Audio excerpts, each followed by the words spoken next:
in realtà secondo me nella vita si cresce sempre, quindi avere comunque quell'umiltà per mettersi in discussione e vedere quello che c'è da migliorare.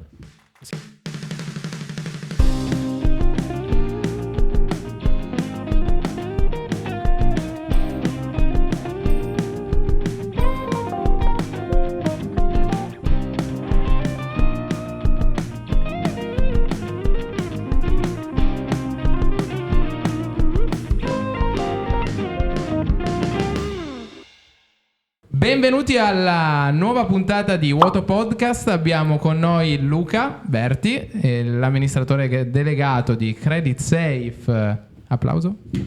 Grazie, buongiorno a tutti.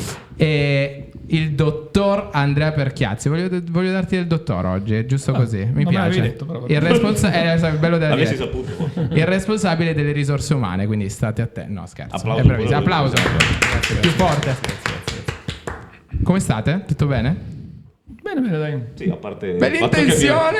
a parte il fatto che Tesissimo. mi ero dimenticato che era alle 11 Ci e sta. pensavo fosse le 3, ma va bene. Ho fatto È proprio, guarda che succede. più infrazioni stradali oggi che vabbè.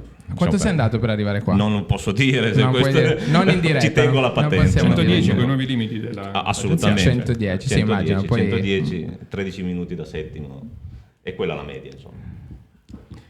Va bene. Va bene, lasciamo cadere la cosa per favore. Allora, io inizierei subito a raccontateci un po' la vostra azienda. Che azienda è? Cosa fa? Di cosa si occupa?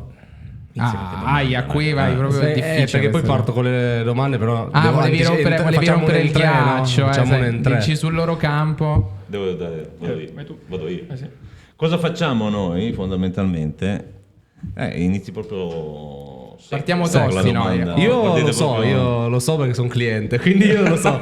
Quindi va bene. Allora, Ok. noi forniamo alle aziende degli strumenti per cercare di diminuire quello che è il loro rischio di credito e quindi informazioni e strumenti che gli permettono di automatizzare questo tipo di processo nel caso in cui volessero ovviamente renderlo ancora più efficiente. Quindi i dati che noi forniamo sono disponibili, come ormai è normale sul web, ma sono anche disponibili su soluzioni integrate, sono anche disponibili non solo per il rischio di credito, ma lavoreremo anche per la compliance e quindi per poter dare anche informazioni legate a un assessment più importante di quelli che potrebbero essere anche i fornitori, sai, per l'antiriciclaggio e cose di questo genere. E oltre a questo forniamo delle soluzioni, chiamiamole personalizzate, per chi ha interesse ad avere dati, diciamo, custom che gli possono servire all'interno dei propri processi. Risposto bene? Bello. Beh, questa è una risposta breve, concisa e ricca di tutto. Ci sta, bellissimo. Sì. Guarda, sembra quasi che lavori lì. Sembra quasi che. La domanda che vorrei farvi è, siccome è un'azienda, diciamo, che grossa, una grossa azienda, una multinazionale, quanta pressione c'è nel gestire un'azienda da 30 milioni e per te, Andrea, gestire 170 dipendenti?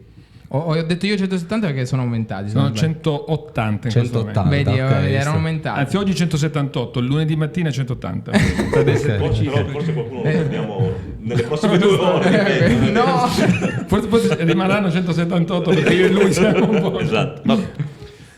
No, inizia tu con le persone, poi io. le persone è la parte. Ma guarda, Ti devo dire. È un'azienda, devo dire, abbastanza facile da gestire, nel senso che non abbiamo grandi problematiche, come perlomeno direi da quando sono arrivato io, ma non perché sia arrivato io, perché l'azienda ha preso una certa direzione ben gestita, direi, a partire da... Ecco, te la sei cavata in corner. Poi No, davvero. Cioè, Andrea è il miglior commerciale che abbiamo, te lo dico già prima.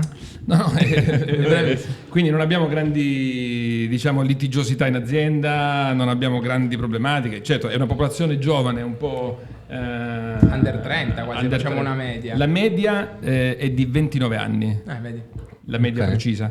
Però devo dire che tutte persone per bene, esuberanti, ragazzi che, come dire, ogni tanto vanno contenuti, però devo dire non ci sono grandissime difficoltà di gestione, onestamente. Ok. No, ok. C'è da gestire le tante cose da fare, le tante iniziative. Siamo un'azienda che ci tiene molto a fare iniziative, quindi c'è tanto da fare, però bello. Sempre in completa, proprio sempre in evoluzione, quindi Sì, Niente, sì. era uno spunto di riflessione, questa era per Sempre aggiungere una evoluzione. bella. Questa è una Ok. frase che è sempre evoluzione. È sempre in evoluzione. No, ma ha ragione. Ha ragione. Certo. Però c'è stress.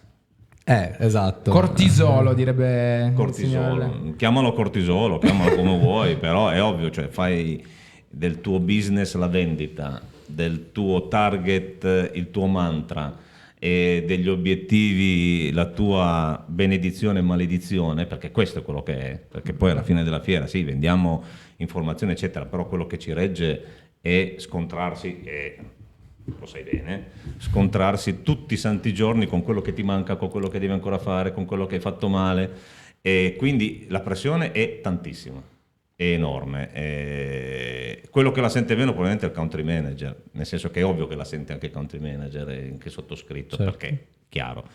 Però i ragazzi, che sono 170 e passa, in tutti i settori come dire, si devono confrontarsi con queste cose, per cui devi alla fine sviluppare gli anticorpi giusti, perché se stai con noi per tanti anni è perché evidentemente sei in grado di gestire la cosa, e quindi è veramente una specie di selezione naturale. Ti deve piacere quella tensione, ti deve piacere L'adrenalina di quell'adrenalina avere un raggiungere- target esatto. sulla testa. Ma nello stesso momento devi anche avere la voglia e la capacità, la resilienza di capire che ogni mese poi si chiude, ne comincia un altro, ogni anno poi si chiude, ne comincia un altro, e ogni mese, ogni anno non sarà mai più facile di quello prima.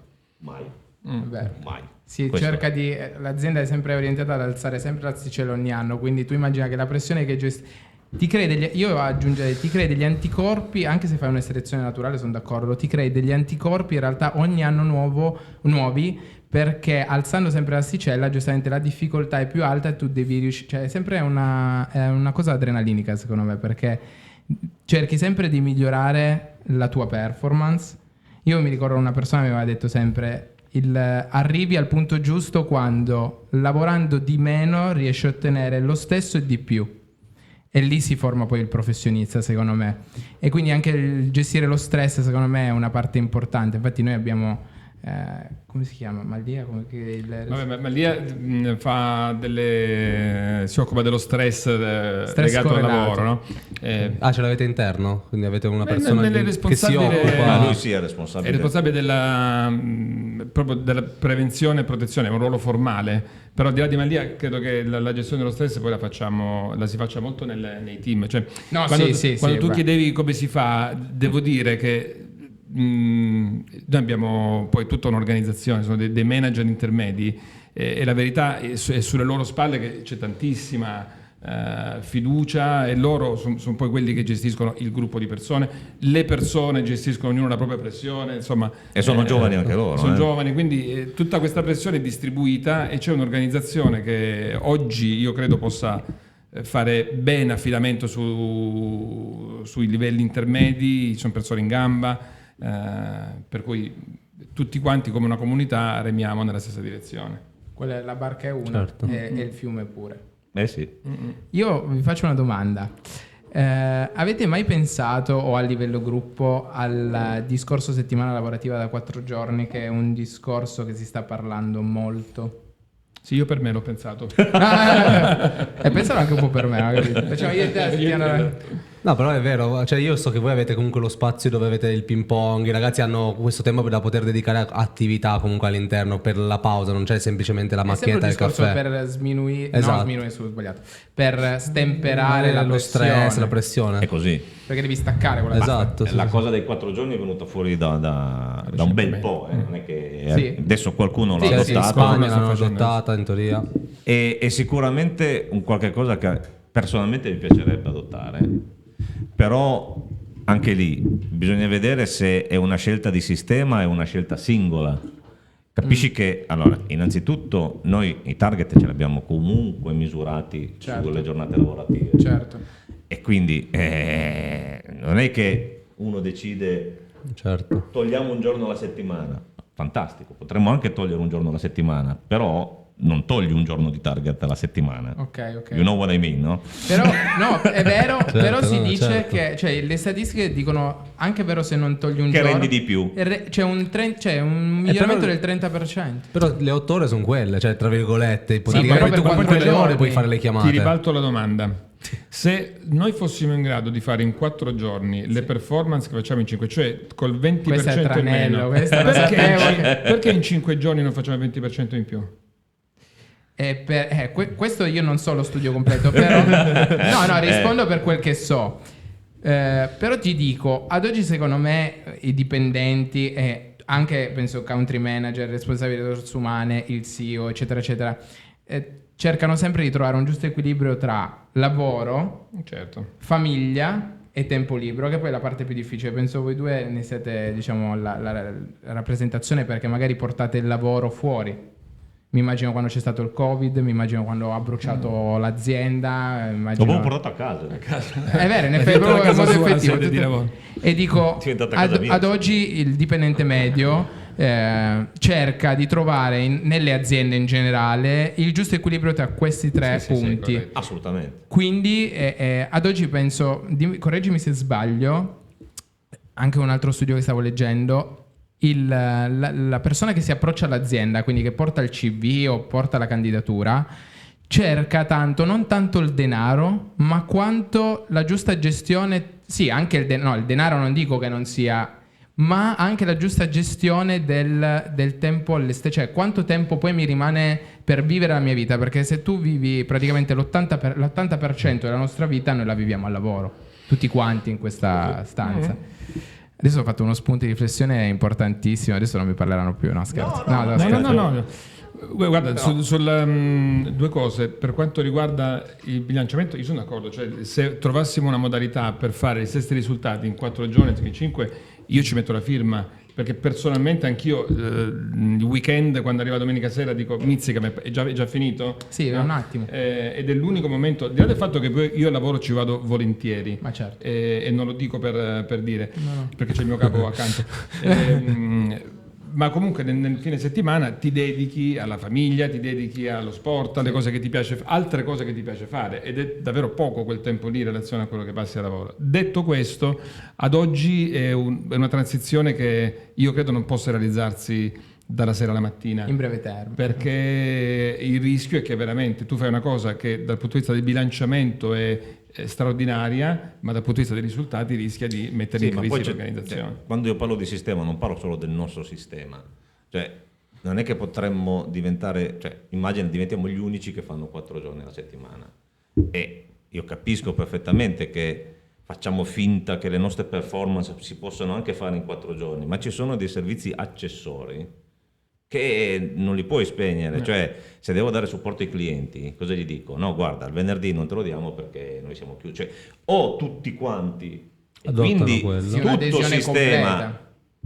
si adegua e si riorganizza per una cosa di questo genere, oppure poi ti ritrovi a fare figliastri e sta roba qui. No, poi... ci va un riassetto ovviamente generale, cioè partendo dal country manager a... Ma anche i arrivato. nostri clienti Anche dovrebbero all'esterno, lavorare dice 4 lui. giorni alla settimana, quelli che chiamano il supporto, quelli che si aspettano una risposta, quelli che Cioè hanno tutta bisogno l'Italia della- dovrebbe fermarsi, Non dico tutta cioè, l'Italia, tra virgolette, però in generale a farlo dovrebbero- da soli devi tenere conto di tutta una serie di variabili che non sono solo E quello poi di- aggiungo ancora un'altra cosa più tecnica, diciamo che un cambiamento del genere richiederebbe un adeguamento dei contratti collettivi, cioè poi è una bella ok. iniziativa, ma tutto quello che tu vuoi fare deve trovare riscontro in una... Cioè non è che possiamo svegliarci. No, sì, non C'è sto, un contratto tra azienda e no, certo, lavoratore. non Tu- sto parlando che sia un discorso semplice, l'ho messo sul tavolo perché è un discorso di cui si sta parlando Sì, sì, e sì. diciamo interessante poter... La risposta è che a noi piacerebbe molto, ecco. Ok.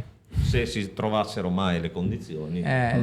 Ovviamente sarebbe tutto da organizzare, però secondo me per quanto è fresca e giovane Credit Safe e quanto traspira ai clienti questa freschezza, questa anche giovane età, questa sempre innovazione che noi forniamo, secondo me potrebbe essere comunque un punto a favore anche per l'immagine dell'azienda, che è tra le prime ad avere un riassetto di questo Comunque guarda, per quello che dicevi prima non ho fatto studi sociologici approfonditi per dirlo, ma la sensazione che abbiamo quando facciamo i colloqui Sì. è che oggi, diciamo, chi arriva nel mondo del lavoro, o chi è giovane sostanzialmente, come dici tu, stia cercando qualcosa di diverso rispetto a quello che cercavamo noi. Per cui in altre generazioni andare a lavorare, avere lo stipendio fisso era già, come dire, l'obiettivo, no? Il focus, cioè poter dire adesso posso costruire la mia famiglia, certo. comprare casa, eccetera. Oggi ho la sensazione che ci sia vedi. molta più attenzione sulla conciliazione, Vedi. sul trovare un ambiente di lavoro adatto a te, il giusto livello di stress. Potersi, sì, tanti vengono ho sbattuto contro il microfono, vero? vengono guardati secondo me una serie di valori piuttosto che il posto fisso o piuttosto che il contratto indeterminato, che ad oggi credo non esista nemmeno, cioè il contratto indeterminato, ma poi tutte le cose che ha fatto lo Stato.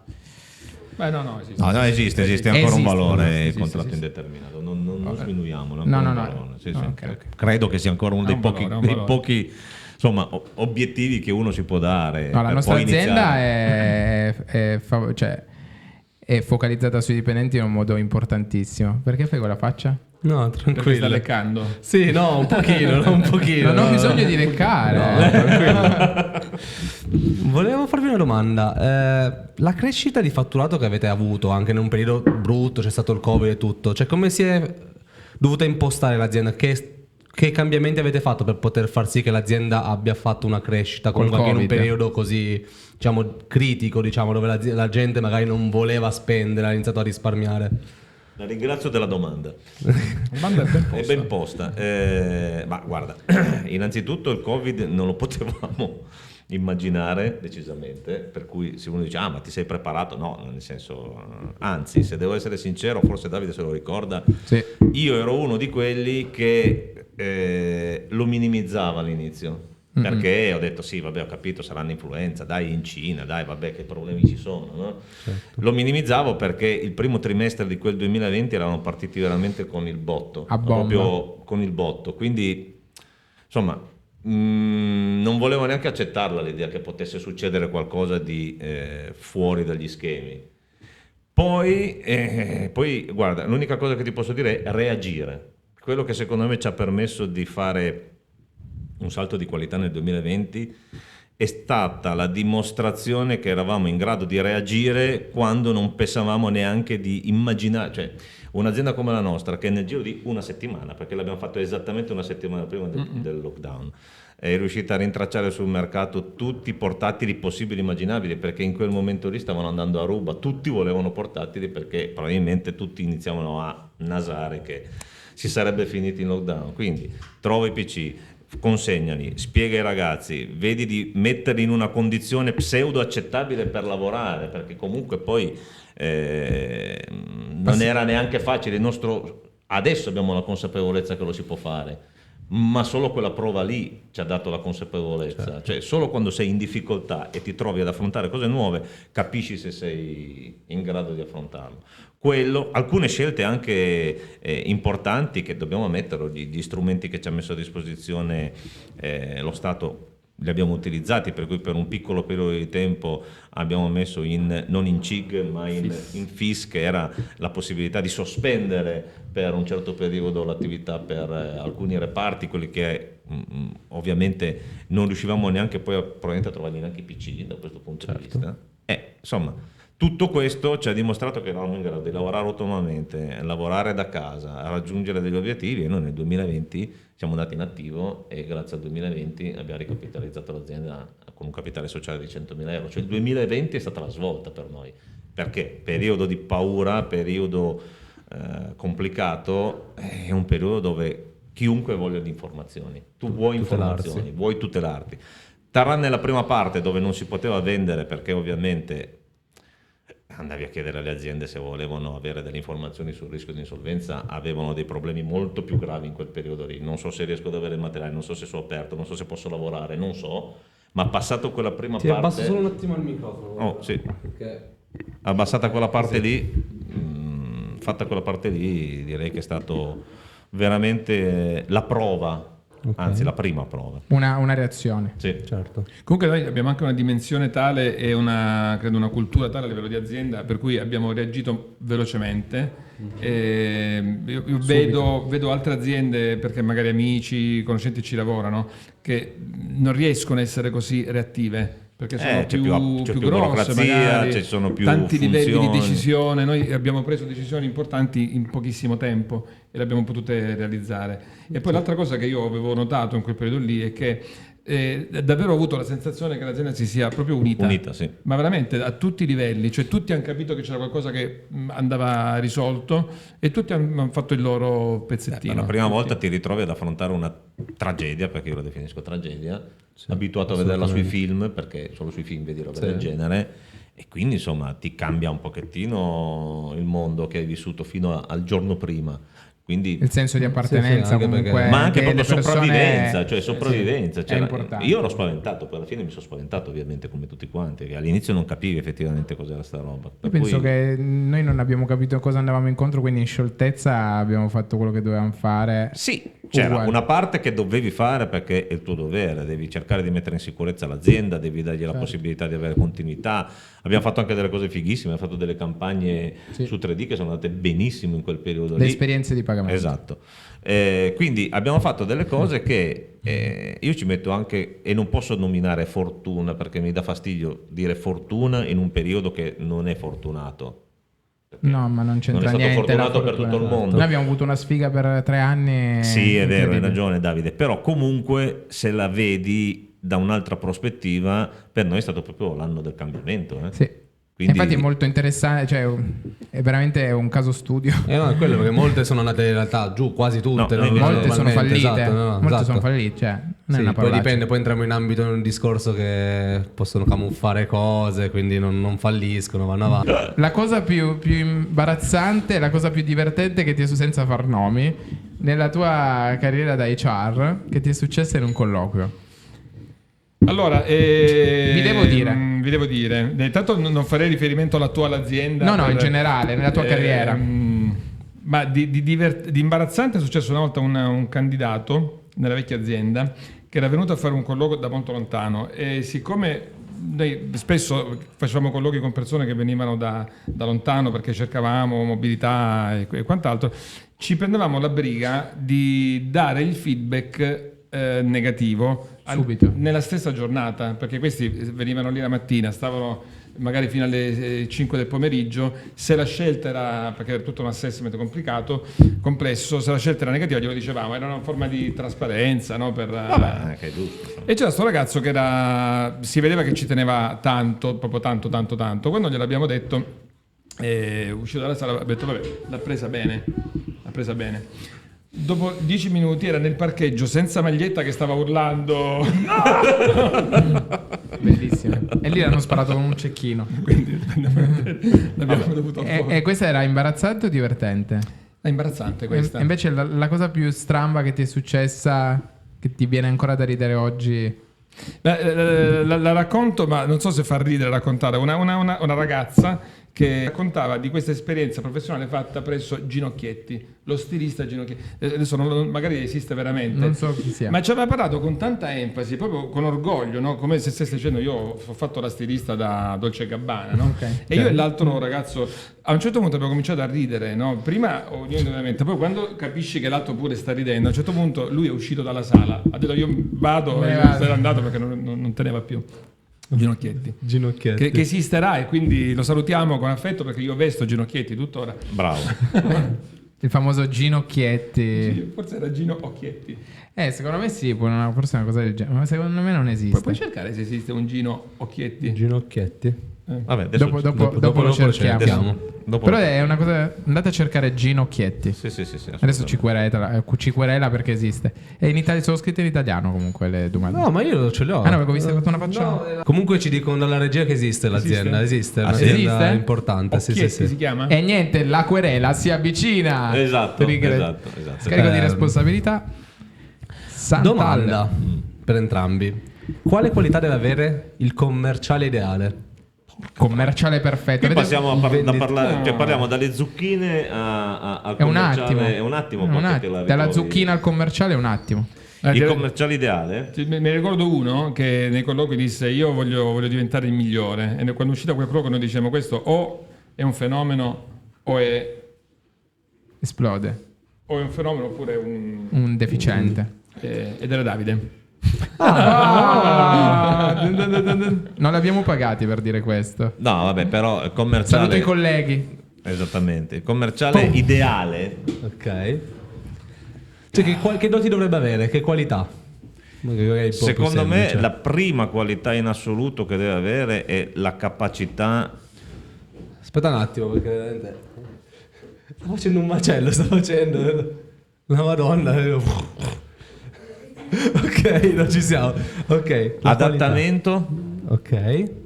Improvvisazione e raggiungere l'obiettivo. Non per citare Ganni, però deve essere una persona che si adatta. Deve essere una persona che ha capacità di adattamento, deve essere una persona che non si spaventa nelle sfide e deve aver voglia di migliorare. Cioè, il difetto di un commerciale è di accontentarsi, secondo me. Se si accontenta di quello che sa, se si accontenta di quello che vende, non crescerà mai. E ovviamente per non accontentarti devi andare avanti, volere di più, e questo ovviamente ti metti in discussione, ti vai a scontrare magari in mercati che non sono per te conosciuti, con competitor che magari sono più forti di te, con prodotti che possono essere migliori di quelli che proponi tu. Ma come dico sempre, se vuoi il miglior prodotto del mondo, va bene, può darsi che ci sia la Folletto Warwerk o robe del genere che vendono il top del Dyson, però dico, se vuoi fare il venditore devi fare la differenza. Tu devi fare la differenza. Il tuo prodotto è quello che vendi, ma tu fai la differenza, perché la prima cosa che compra un cliente non è il prodotto, compra te. E questo è importante, secondo me. Che impatto gli dai? Secondo me, esatto. Cioè, La variabile l'impressione sei tu. che dai alla persona. Loro comprano. la tua Molti credibilità. c'è una vendita di carattere emozionale e una vendita tecnica, credo. Sì, quindi ma ovvio che sull'emozionale... le competenze le devi avere. Non No, può no, essere no, qua. no, giusto. Però- sono d'accordo con quello che dice però- lui. Secondo me l'80 lo fa la persona e 20 il prodotto su una vendita. Più Sì, o meno, non so se le percentuali sono quelle, però la Però persona sì, incide secondo me tantissimo. sì, è la persona quello. è fondamentale. Incidi, il modo con cui ti poni, il modo con cui gestisci delle obiezioni. Però non deve diventare il suo non so come dire, rifugio un peccatore, non deve pensare che lui è un tempio e quindi è intoccabile perché è già arrivato. Cioè, Certo. un po' c'è la tendenza nei commerciali di un certo livello a pensare di essere in realtà secondo me nella vita si cresce sempre, quindi avere comunque quell'umiltà per mettersi in discussione e vedere quello che c'è da migliorare. Sì, secondo me quando uno arriva alla consapevolezza che dice sono arrivato, lì è il momento in cui dove inizia proprio a il calo, perdere, sì. inizia proprio a calare. Comunque c'è qualche tratto di caratteriale, la convinzione, la competitività, la voglia di essere il migliore, Senza che questo diventi negativo, però. sì. Perché, Non troppo, esatto. perché poi è un ambiente che ti mette sempre alla prova, no, delle classifiche. Certo. Quindi se poi questa cosa diventa negativa per te e per gli altri, poi diventi tossico. Non tossico perché assumi sostanze, ma tossico per l'ambiente. certo. Sì, sì. Tu che dici? Qual è la... Sono d'accordo con quello che ha detto. Bravo. È una descrizione corretta. Secondo me, veramente, quando si dice, sai, in The Wolf of Wall Street, vendimi questa penna, no? È una grande stronzata, perché vendimi questa penna, lui non sta, cioè paradossalmente lui non compra la penna, e tu dici la penna è bella, la penna è brutta, la penna vola, la penna... le persone comprano se tu sei bravo a creare un'esigenza nella persona. Perché se io ti dico questa bottiglia è bellissima, è buonissima, è levissima, eccetera eccetera, sto facendo dei complimenti su un oggetto. Invece se io ti dico hai sete, ti sto creando un'esigenza, Sì. e quindi tu Io non poi ce l'hai The la Wolf bottiglia. of Wall Street non l'ho mai Anche usato a me come piace. No, speech, perché è una vendita dalla quale noi, quel tipo di vendita lì, cerchiamo un po' di stare, perché loro sono propriamente aggressivi. No, io intendo il creare l'esigenza. E anche un po' truffaldini. No, io dico creare l'esigenza. Però loro hanno fatto creare quello, no? l'esigenza. Hanno creato l'esigenza, gli hanno raccontato una storia, e quindi quelli sono proprio i veri venditori. Ma tu mi hai chiesto il commerciale. Un commerciale io. Il venditore deve fare quello lì, cioè il venditore è un one shot, vado, non faccio prigionieri, vendo, poi cosa me ne frega. Il commerciale è diverso. Il commerciale la deve costruire la relazione. Perché io vuoi tornare ho da venduto quel da te, cliente, esatto. tu vuoi tornare da quel cliente, non vuoi che se torni da quel cliente ti mette le mani addosso perché gli hai venduto una sola. Quindi il commerciale deve fare dell'affidabilità e delle capacità di capire. Deve creare un rapporto umano. Sì, ma anche di soluzioni. Concreto, sì, Perché sì, puoi sì, essere certo, bravo, sì. puoi andare a prendere il caffè con tutti, però poi Sì, sì, sì. Tu non capisci quello di cui ha bisogno la persona. Comunque quando tu facevi la domanda forse volevi chiedere più che le competenze, che quando tu rispondi sul creare bisogno è una competenza, sapere che per vendere devi creare il bisogno nell'altro e poi gli presenti il prodotto. Perché ti dico che a me è un colloquio tanti anni fa, e non dico dove, dico solo nel campo dell'abbigliamento, perché c'era un periodo dove volevo fare il commesso, come ero infogliato di fare il commesso. Al colloquio di questo negozio, ed è un negozio anche molto conosciuto, mi chiesero di vendere, mi disse vendimi questa penna. Per vedere, secondo me stronzata. aveva appena visto un film. Aveva appena preso degli acidi, secondo me. Mamma mia. Vi giuro che è successo, ragazzi. Spero che comunque non sei andato lì. No, non sono più Bravo, andato. Solo bravo. perché non avevo la macchina, però mi avevano assunto.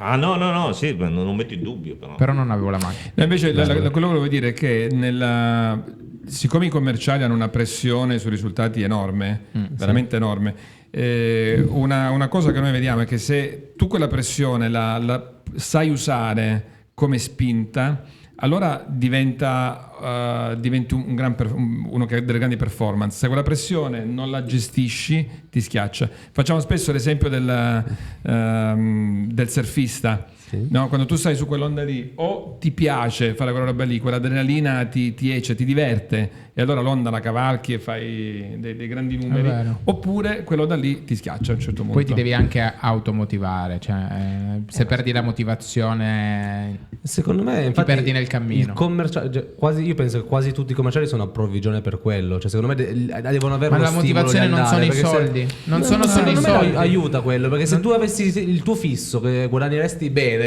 anche se non vendi effettivamente, perché quello è un dovresti incentivo. correre a Quello è cercare un cliente? incentivo, ma la motivazione, se io guadagno, faccio un esempio, 4.000 euro tutti i mesi, Sì. dopo 2 anni, dopo 3 anni, adesso non voglio fare uno sputo alla povertà, però dico dopo 3, anche fossero 1.800 euro, faccio un esempio, no, perché poi so già che mi ammazzano. Qualsiasi tipo di stipendio, se lo prendi per tanto tempo, poi anche a fare il commesso, a fare il giardiniere, se quella cosa se non trovi degli stimoli dentro di te per una crescita, un obiettivo, fare quella cosa diventa monotonia. No, e ma- quindi non è lo stipendio a dire va bene, perché io posso prendere 4.000 euro tutti i mesi, per esempio a livello commerciale, Sì. a parte che portando degli obiettivi magari riesci a prendere quelle cifre, però comunque se non trovi... Ma, appunto, proprio per quello, secondo me. No, Perché ma sennò- lui sta dicendo se come c'è la provvigione guadagna 4.000 euro al mese con le provvigioni. Lui dice se anche me li dai fissi 4.000 e lo scolleghi completamente agli obiettivi, i soldi sono gli stessi, ma la motivazione non è la stessa, perché credo che tu voglia dire il commerciale non è il denaro in sé, ma il fatto di avere l'incentivazione, la competizione, il raggiungimento del risultato.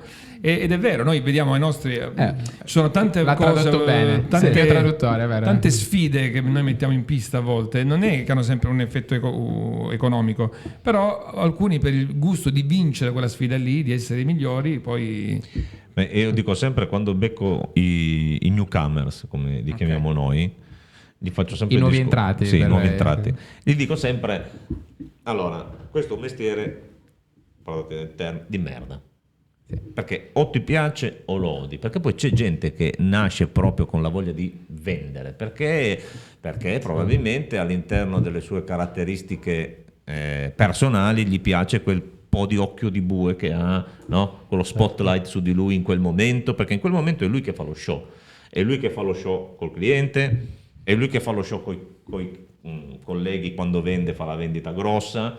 Gli deve piacere un pochettino mettersi, no? Il personaggio, sotto i riflettori, però se quando vendi ti piace fare lo show e ti senti Superman o Supergirl, perché bisogna essere equi, quando capita, perché capita a tutti, il momento in cui non vendi, perché è normale che sia così, questo lavoro è sinusoidale, siccome non sei un genio e neanche un fenomeno quando vendi, non sei neanche un coglione quando non vendi, quindi siete persone normali, cioè è nel mezzo che ci sta.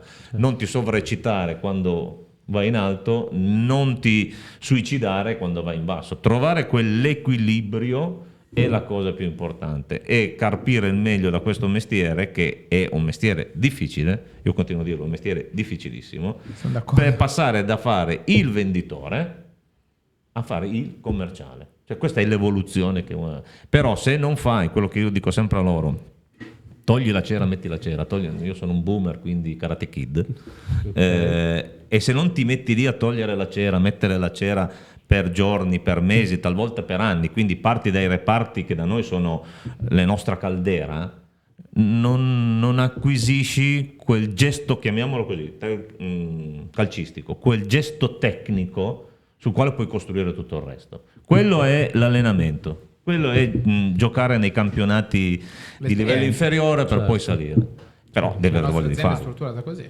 Sali Sì. man mano di team in base alla difficoltà. Io vorrei farvi l'ultima domanda che poi andiamo a chiudere. Ok? Non sembra un po' Fiorello? Sì. Io vorrei farvi l'ultima domanda L'ultima e poi domanda. andrei a chiudere. Una domanda un po' riflessiva. Adesso tutti i giovani stanno andando all'estero, aprono attività fuori, no?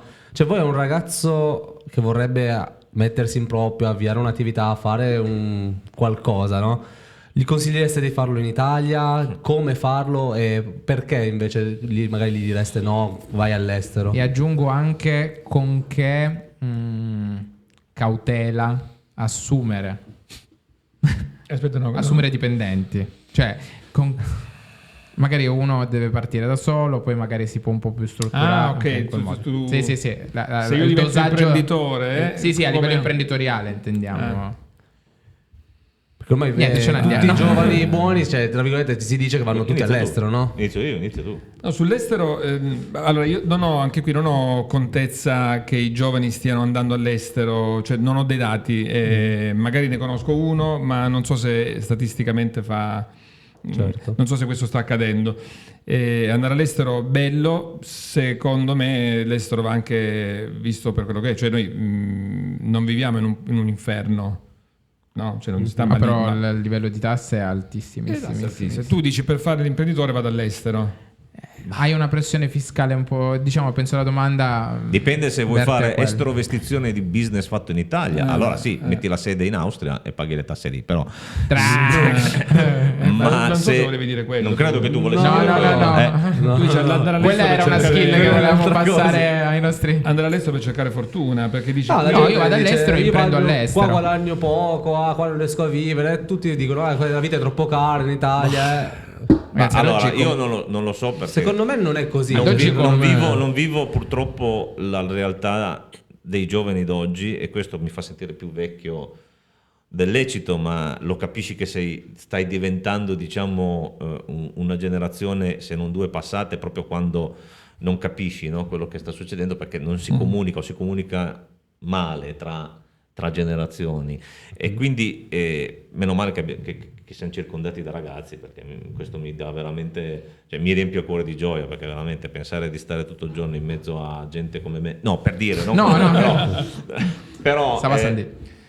l'Italia non è un paese così malvagio da un certo punto di vista. Poi sono d'accordo con quello che si dice, che è complicato. Adesso non vado in cose più tecniche, ma è complicato perché una persona, un gruppo, un investitore, chiunque sia che viene in Italia, vuole investire in Italia, ha a che fare con un sistema, Burocratico. sì, che è complesso da spiegare, complesso da gestire, complesso da manutenere, complesso. Sì. Ok? Quindi all'estero sicuramente è più semplice, perché la pressione fiscale è diversa, perché probabilmente c'è già anche un certo substrato di aziende in determinati settori dove se tu vuoi fare un mestiere vai lì, ma bisogna sempre fare attenzione, cioè non so, cioè, l'altro giorno è fallita la Silicon Valley Bank, cioè Ah, sì, ho visto, ma un bel po' di banche, diciamo, Quindi- Credit Suisse non se la passa benissimo. Quindi, voglio dire- No, sono crollate le azioni. voglio dire, io credo che il giovane debba fare delle esperienze all'estero, sicuramente, perché secondo me fare esperienza all'estero alla vostra età o comunque appena usciti dall'università o anche usciti dall'istituto, se uno vuole subito sperimentarsi, è arricchente in un modo allucinante. Però Luca, da dove parto io? Anche in Italia, vi faccio un esempio, se io voglio aprire un'azienda, da dove parto? Ma tu vuoi aprire un'azienda, innanzitutto devi avere un'idea di business. Cosa? Non è che Facciamo apri un l'azienda brand così. d'abbigliamento. Un brand d'abbigliamento. Dico, tiro uno perché noi siamo infogliati con i brand. Guarda, io non so, ti posso dire quello che ho fatto io, se Sì, vuoi, esatto. però l'ho fatto in un altro periodo storico e l'ho fatto in un altro momento. Ok. Ma io sapevo fare determinate cose che erano legate all'informatica, Ok. mi ero rotto le balle di farle da dipendente Sì. e quindi a un certo punto ho cercato di farle da libero professionista. Freelance, ok. Esatto.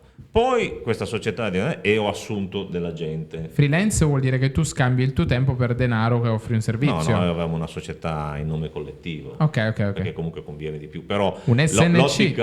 l'ottica è quella del freelance, cioè ti vendi, cioè Sì, sì, vai. sì. Però poi inizi ad avere il problema di io devo fare un mestiere, ma chi è che poi vende quello che faccio io?